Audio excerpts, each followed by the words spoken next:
அஸ்ஸலாமு அலைக்கும் வரஹ்மத்துல்லாஹி வபரகாத்துஹ். சமூக நீதியை வெளிப்படுத்தக்கூடிய இறைத்தூதருடைய செய்திகளில் மிக முக்கியமானது இறைத்தூதர் ஸல்லல்லாஹு அலைஹி வஸல்லம் கூறிய இந்த நபிமொழி.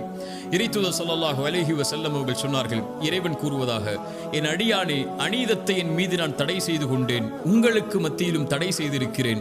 அதனால் உங்களில் ஒருவருக்கு ஒருவர் ஃபலா ததாலமு, அநீதம் செய்யாதீர்கள், அநீதம் செய்து கொள்ளாதீர்கள் என்று இறைவன் கூறுவதாக இறைத்தூதர் ஸல்லல்லாஹு அலைஹி வஸல்லம் அவர்கள் சொன்னார்கள். அநீதம் செய்வதை இறைவன் தனக்குத்தானே தடை செய்து கொண்டான். அநீதம் செய்வது அவனுடைய குணம் அல்ல. இரக்கத்தை இறைவன் தன் மீது கடமையாக்கிக் கொண்டான். நீதம் செலுத்துவதை தன் மீது இறைவன் கடமையாக்கிக் கொண்டான். அநீதம் செய்வதை இறைவன் தனக்கு தடை செய்து கொண்டான். ஒமா ரப்புக பிதல்லாமில் அபீத், இறைமறை சொல்லுகிறது, அடியார்களுக்கு ஒருபோதும் இறைவன் அநீதம் செய்ய மாட்டான். மீண்டும் சொல்கிறேன், அடியார்களுக்கு ஒருபோதும் இறைவன் அநீதம் செய்ய மாட்டான். இறைத்தூதர் ஸல்லல்லாஹு அலைஹி வஸல்லம் சொன்னார்கள், வானங்கள் பூமிகளில் உள்ள மனிதர்களுடைய செயல்களுக்கு ஏற்ப அவர்கள் செய்த பாவங்களுக்கு ஏற்ப தண்டனையை இறைவன் கொடுக்க நாடினால் வேதனையை தண்டனையைத்தான் இறைவன் கொடுப்பானே தவிர அநீதம் செய்வதில்லை. அதுபோலத்தான் வானங்கள் பூமிகளில் உள்ள மனிதர்கள் எல்லோர்களுக்கும் அவரவர்களின் நன்மைகளின் காரணமாக கூலியை கொடுக்க இறைவன் நாடினால் அவர்கள் செய்த செயலை விட சிறந்த முறையில் தான் அவர்களுக்கு இரக்கம் காட்டி கூலி கொடுப்பானே தவிர அநீதம் செய்ய மாட்டான் என்று இறைத்தூதர் ஸல்லல்லாஹு அலைஹி வஸல்லம் அவர்கள் சொன்னார்கள். இறைவன் தன் மீது அநீதத்தை தடை செய்து கொண்டான். அதை மக்களுக்கு மத்தியிலும் தடை செய்து கொண்டான். உங்களுக்கு ஒருவருக்கொருவர் அநீதம் செய்யாதீர்கள் என்ற அறிவுரையை இறைவன் தன்னுடைய இறைத்தூதரின் வாயிலாக எமக்கு தெளிவுபடுத்துகிறான்.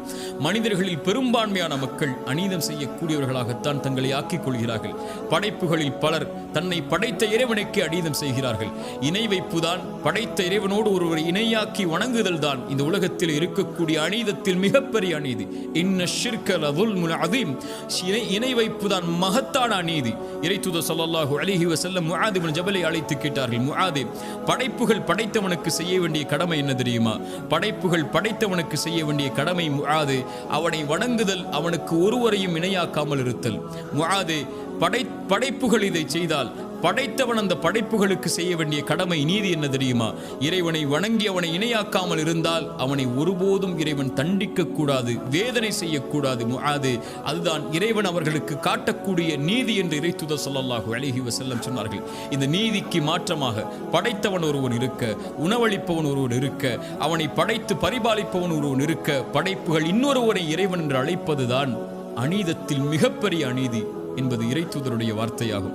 மனிதன் படைப்புகளுக்கு அநீதம் செய்கிறான். படைப்புகளில் பெற்றோர்களுக்கு மனிதன் அநீதம் செய்யக்கூடியவனாக இருக்கிறான். அவர்களுக்கு நடக்க வேண்டிய முறைக்கு மாற்றமாக நடந்து, மனைவி கணவனுக்கு, கணவன் மனைவிக்கு, பிள்ளைகள் பெற்றோர்களுக்கு, உறவுகளுக்கு, நண்பனுக்கு, அண்டை வீட்டாருக்கு, தன்னுடைய நெருக்கமானவர்களுக்கு, விலகி இருப்பவர்களுக்கு, பிரமதத்தார்களுக்கு, சகோதரர்களுக்கு என எல்லா தரப்பிலும் அநீதம் தான் இந்த உலகத்தில் மிகைத்திருப்பதை பார்க்க முடிகிறது. இறைத்தூதர் ஸல்லல்லாஹு அலைஹி வஸல்லம் ஒரு மனிதன் தனக்குத்தானே அநீதம் இழைக்க கூடாது என்றார்கள். இறைத்தூதரிடத்திலே பலர் வந்து முறையிட்டார்கள், இறைத்தூதரை ஒருவர் இரவு முழுக்க வணங்குகிறார், உறங்கவில்லை. ஒருவர் திருமணம் செய்யாமல் தன்னுடைய வாழ்க்கை முழுவதையும் வணக்க வழிபாட்டில் கழித்துக் கொண்டிருக்கிறார். ஒருவர் நோன்பை நோற்றுக் கொண்டு இருக்கிறார், பசித்து அவர் உணவை உண்ணாமல். இறைத்தூதர் ஸல்லல்லாஹு அலைஹி வஸல்லம் அவர்கள் எல்லோர்களையும் அழைத்து சொன்னார்கள், அநீதம் செய்யாதீர்கள், நேர்மையை நிலைநாட்டுங்கள், நீதியை நிலைநாட்டுங்கள். உங்கள் கண்களுக்கு செய்ய வேண்டிய கடமை இருக்கிறது, உங்கள் உடலுடைய கடமை இருக்கிறது. நான் உங்களில் இறைவனை அதிகமாக பயப்படக்கூடியவன், நானே திருமணம் செய்கிறேன், நானே நோன்பை நோக்கிறேன், வருகிறேன், நானே உபரியான கடமைகளை நிறைவேற்றுகிறேன், விடுகிறேன். நான் உங்களை விட இறைவனை பயப்படக்கூடிய நானே நீதியில் நடக்கும் போது நீங்கள் எப்படி அநீதம் செய்யலாம் என்று இறைத்தூதர் ஸல்லல்லாஹு அலைஹி வஸல்லம் அவர்கள் சொன்னார்கள். மனைவிக்கு அநீதம் செய்யக்கூடியவர்களை பார்க்கிறோம். இறைத்தூதர் ஸல்லல்லாஹு அலைஹி வஸல்லம் சொன்னார்கள், உங்களில் சிறந்தவர் உங்களுடைய குடும்பத்தாரிடத்திலே சிறந்தவர், நான் என் குடும்பத்தாரிடத்திலே சிறந்தவன். நீங்கள் இந்த உலகத்திலே சிறந்தவராக வாழ வேண்டும் என்றால் உங்களுடைய குடும்பத்தில் சிறந்தவராக வாழுங்கள், அதில் அநீதம் செய்து விடாதீர்கள் என்று இறைத்தூதர் ஸல்லல்லாஹு அலைஹி வஸல்லம் அவர்கள் சொன்னார்கள். ஒரு மனிதன் பிறருடைய பாவங்களை, பிறருக்கு பாவம் செய்வதன் மூலமாக, பிறருடைய உள்ளத்தை நோவினை செய்வதன் மூலமாக, பிறருடைய சொத்துக்களை சூறையாடுவதன் மூலமாக, பிறருடைய உரிமைகளை பறிப்பதன் மூலமாக ஒரு மனிதன் அநீதம் செய்து கொண்டிருக்கிறான். இவை அனைத்தையும் இறைத்தூதர் ஸல்லல்லாஹு அலைஹி வஸல்லம் தடை செய்தார்கள். இறைத்தூதர் ஸல்லல்லாஹு அலைஹி வஸல்லம் அவர்கள் சொன்னார்கள், முஆத் இப்னு ஜபலை யமன் தேசத்திற்கு அனுப்பும் போது மிக முக்கியமான செய்தி, இத்தகி தஅவத்தல் மதுலூம், முஆதே, அநீதம் செய்யப்பட்டவனுடைய பிரார்த்தனையை பயந்து கொள். ஒருவன் அநீதம் செய்யப்பட்டிருக்கிறான் என்றால் அவன் இறைவனை அழைத்தால் இறைவா என்ற ஒரு வார்த்தை போதும். அவனுக்கும் இறைவனுக்கும் இடையில் எந்த ஒரு திரையும் கிடையாது. அவன் கேட்டால் இறைவன் கொடுப்பான். அநீதம் செய்யப்பட்டவன் கரத்தை ஏந்தி விட்டால் போதும், அவ்வளவுதான். அநீதம் செய்தவன் அழிந்து விடுவான். இறைத்தூதர் ஸல்லல்லாஹு அலைஹி வஸல்லம் சொன்னார்கள், அநீதம் செய்பவனுக்கு இறைவன் அவகாசத்தை அளித்துக் கொண்டு இருப்பான். அவனை பிடிக்க நாடினால் அநீதம் செய்தவனை தண்டிக்க நாடினால் அவ்வளவுதான். தண்டனை கொடுக்கும் வரைதான் அவனுக்கு இரக்கம். தண்டனையை கொடுக்க நாடிவிட்டால் உலகத்திலேயே அவ்வளவுதான், அழிந்து விடுவான். இறைவனை விட்டு அவனை தப்பிக்க முடியாது என்று இறைத்தூதர் ஸல்லல்லாஹு அலைஹி வஸல்லம் சொன்னார்கள். இறைத்தூதர் ஸல்லல்லாஹு அலைஹி வஸல்லம் அபிசீனிய நாட்டில் நடந்த ஏதாவது ஆச்சரியப்படுத்தக்கூடிய செய்தி இருந்தால் சொல்லுங்கள் என்று நபித்தோழர்களிடத்தில் கேட்டபோது ஒரு நபித்தோழர் சொன்னார், இறைத்தூதரே, ஒரு வயதான ஒரு பெண்மணி தன்னுடைய தோளில் தண்ணீர் பாத்திரங்களை சுமந்து கொண்டு நடந்து சென்று கொண்டிருந்தாள். அப்போது அங்கிருந்த வாலிபர்கள் அந்த தண்ணீர் பாத்திரத்தை அந்த பெண்ணை இழிவுபடுத்துவதற்காக தட்டிவிட்டு அந்த பெண்ணையும் கீழே தள்ளிவிட்டார்கள். கால் வழிக்கு அந்த பெண் கீழே விழுந்தவள் எழுந்து ஒரு வார்த்தை சொன்னால், இறைத்தூதரே, அது எங்களை ஆச்சரியப்படுத்தியது. என்னை அநீதம் செய்தவனே, நாளை மறுமை என்ற ஒரு நாள் வரும். இறைவன் சிம்மாசனத்தை அமைப்பான். முதலாவர் முதல் இறுதியான மனிதர் வரை எல்லோரைகளையும் ஒன்று கூட்டுவான். நாவுகள் சீலிடப்பட்டு கரங்கள் தோள்கள் பேசும். அந்த நேரத்தில் இறைவனுக்கு முன்னால் என்னுடைய சிம்மாசனம் இருக்கும்போது உனக்கும் எனக்கும் நீ நடந்த இந்த அநீதி அங்கே பேசப்படும். அப்போது பார்த்துக் கொள்கிறேன் உன்னை என்று சொன்னாள். அந்த செய்தி என்னை ஆச்சரியப்படுத்தியது. இறைத்தூதர் சொன்னார்கள், அந்த பெண் உண்மையைத்தான் சொன்னாள். பலமில்லாத அந்த பெண் பலமுள்ள மக்கள் இருக்கும்போது இரக்கம் காட்டப்படாமல் இருக்கும்போது இறைவன் எப்படி அந்த சமூகத்திற்கு இரக்கம் காட்டுவான் என்று இறைத்தூதர் ஸல்லல்லாஹு அலைஹி வஸல்லம் நீதியின் குரலை சொன்னார்கள். இறைத்தூதர் ஸல்லல்லாஹு அலைஹி வஸல்லமுடைய வார்த்தைக்கு பல அறிஞர்கள் விளக்கம் சொன்னார்கள். இந்த பூமி முழுக்க நீதியால் நடக்கப்பட்டால், அது இறை மறுப்பாளர்கள் ஆட்சி செய்யப்பட்டால் கூட அந்த பூமி நடக்கும், அந்த பூமி இயங்கும். ஆனால் பூமி முழுக்க அநீதம் மேலோங்கிவிட்டால் அதை ஆட்சி செய்பவர்கள் இறைவனை நம்பிக்கை கொண்ட முஸ்லிம்களாக இருந்தாலும் இறைவன் ஒருபோதும் அந்த சமூகத்தை வழிநடத்த விடமாட்டான் என்று இறைத்தூதர் ஸல்லல்லாஹு அலைஹி வஸல்லமுடைய வார்த்தைக்கு விளக்கமாக பல அறிஞர்கள் சொன்னார்கள். இறைத்தூதர் ஸல்லல்லாஹு அலைஹி வஸல்லம் சொன்னார்கள், அநீதத்தை பயந்து கொள்ளுங்கள், அதுதான் மறுமையில் இருக்கக்கூடிய இருள்களில் மிக மிக அதிகமான இருளாகும் என்று இறைத்தூதர் ஸல்லல்லாஹு அலைஹி வஸல்லம் அவர்கள் சொன்னார்கள்.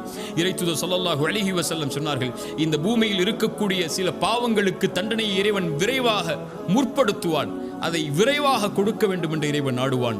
அதில் ஒன்று பெற்றோர்களுக்கு மாறுபட்டு நடத்தல், இன்னொன்று அநீதம் செய்தல். அநீதம் செய்பவனுக்கு நீதியை நிலைநாட்ட இறைவன் நாடுவதை தான் விரும்பி நாடுகிறான், விரைவாக அவனுக்கு செய்வதை என்று இறைத்தூதர் ஸல்லல்லாஹு அலைஹி வஸல்லம் அவர்கள் சொன்னார்கள். இறைத்தூதர் ஸல்லல்லாஹு அலைஹி வஸல்லம் சொன்னார்கள், நாளை மறுமையில் பரம ஏழை என்பவன் யார் தெரியுமா? நன்மைகளை சுமந்து வருவான், மூட்டைகளாக மலைகளாக நன்மைகளை சுமந்து வருவான். சுமந்து வரக்கூடியவனுக்கு பின்னால் வரிசையாக மக்கள் நிற்பார்கள். அது அவருடைய குறையை பற்றி பேசியிருப்பான், ஒரு உரிமையை பறித்திருப்பான், செல்வத்தை சூறையாடி இருப்பான், மனதை காயப்படுத்தி இருப்பான், இப்படி மனிதர்களுக்கு அநீதம் செய்து இருப்பான். அந்த நீதியை நிலைநாட்டுவதற்காக அநீதம் செய்தவனுடைய நன்மைகளை எடுத்து செய்யப்பட்டவர்களுக்கு இறைவன் வழங்குவான். எல்லா நன்மைகளும் வழங்கப்பட்டு எந்த நன்மையும் அவர்களுக்கு கொடுப்பதற்கு இவன் செய்த அந்த செயலுக்கு பகரமாக கொடுப்பதற்கு இல்லாத பட்சத்தில் அவர்களுடைய பாவங்கள் அவர்களுடைய குற்றங்கள் அனைத்தையும் இவன் மேல் சுமத்தி இவனை நரகத்திலே தூக்கி வீசுவான். நன்மைகளை சுமந்து வந்த இவன் அநீதத்தின் காரணமாக இறைவன் நீதி செலுத்துவதால் நரகத்தில் தூக்கி வீசப்படக்கூடிய இவன்தான் பரம ஏழை என்று இறைத்தூதர் ஸல்லல்லாஹு அலைஹி வஸல்லம் அவர்கள் சொன்னார்கள். ஒருவன் அழைத்தால் அந்த அழைப்பிற்கு இறைவன் பதில் கொடுப்பான் என்றால் அது அநீதம் செய்யப்பட்டவன் அழைத்தால் அந்த அழைப்பிற்கு தான் என்று இறைத்தூதர் ஸல்லல்லாஹு அலைஹி வஸல்லம் அவர்கள் சொன்னார்கள். அல்லாஹ்வுடைய தூதர் ஸல்லல்லாஹு அலைஹி வஸல்லம் தங்களுடைய பிரார்த்தனையில் ஒன்றை இணைப்பார்கள், யா அல்லாஹ், அநீதம் நான் செய்வதிலிருந்தும் எனக்கு அநீதம் செய்யப்படுவதிலிருந்தும் என்னை பாதுகாத்து விடு என்று இறைத்தூதர் ஸல்லல்லாஹு அலைஹி வஸல்லம் சொல்லுவார்கள். நீதிக்கு மாற்றமாக நடத்தல் தான் அநீதம். எந்த ஒரு உரிமை ஒருவருக்கு கொடுக்கப்பட வேண்டுமோ அந்த உரிமைக்கு மாற்றமான ஒரு செயலை செய்தல் தான் அநீதம். இந்த அநீதத்தை இறைவன் தடை செய்து விட்டான். இறைத்தூதர் ஸல்லல்லாஹு அலைஹி வஸல்லம் அதனால் தான் சொன்னார்கள், இறைவன் கூறுவதாக, என் அடியார்களே, அன்போடு அழைத்து சொல்கிறான், என் அடியார்களே கேட்டுக்கொள்ளுங்கள், அநீதத்தை நான் என் மீது தடை செய்து கொண்டேன், உங்களுக்கு மத்தியிலும் தடை செய்திருக்கிறேன். ஃபலா ததாலமு, உங்களில் ஒருவருக்கு ஒருவர் ஒருபோதும் அநீதம் செய்யாதீர்கள். இறைவன் உங்களுக்கு அநீதம் செய்வதில்லை. ஆனால் நீங்கள் படைப்புகள் உங்களுக்கு எந்த உரிமையும் அநீதம் செய்வதற்கு இல்லாத பட்சத்தில் உங்கள் பெற்றோர்களுக்கு, உங்கள் உறவுகளுக்கு, உங்களுடைய கணவனுக்கு, உங்களுடைய மனைவிக்கு, பிள்ளைகளுக்கு, நண்பர்களுக்கு, உறவுகளுக்கு, அண்டை வீட்டாருக்கு, தெரிந்தவருக்கு, தெரியாதவருக்கு, உங்கள் மதத்தை சார்ந்து வாழ்பவருக்கு, உங்களை மதத்தை சார்ந்து வாழாத எவருக்கும் ஒரு கடுகளவு கூட அநீதம் செய்து விடாதீர்கள். இறைவன் எந்த செயலையும் பொறுத்துக் கொள்வான். ஒரு மனிதனுடைய செயலில், அவனுடைய நன்மைகளில், அவன் செய்யக்கூடிய பாவங்களில் அநீதம் கலந்து விட்டால் எல்லாம் அழிக்கப்பட்டுவிடும். அநீதம் செய்யப்பட்டவன், நான் ஒருவனுக்கு அநீதம் செய்தவன் எனக்கு எதிராக ஒரு பிரார்த்தனையை செய்து விட்டால் அவ்வளவுதான், வாழ்ந்த வாழ்க்கை முழுக்க வீணாகும். இறைத்தூதர் ஸல்லல்லாஹு அலைஹி வஸல்லம் கூறிய இந்த செய்தியை பாடமாக படிப்பனையாக பெற்றுக்கொள்வோம். அடுத்த சமூக நீதியுடைய செய்தியோடு அடுத்த அமர்வில் சந்திப்போம். ஜஸாக்குமுல்லாஹு கைரன். அஸ்ஸலாமு அலைக்கும் வரஹ்மத்துல்லாஹி வபரகாத்துஹு.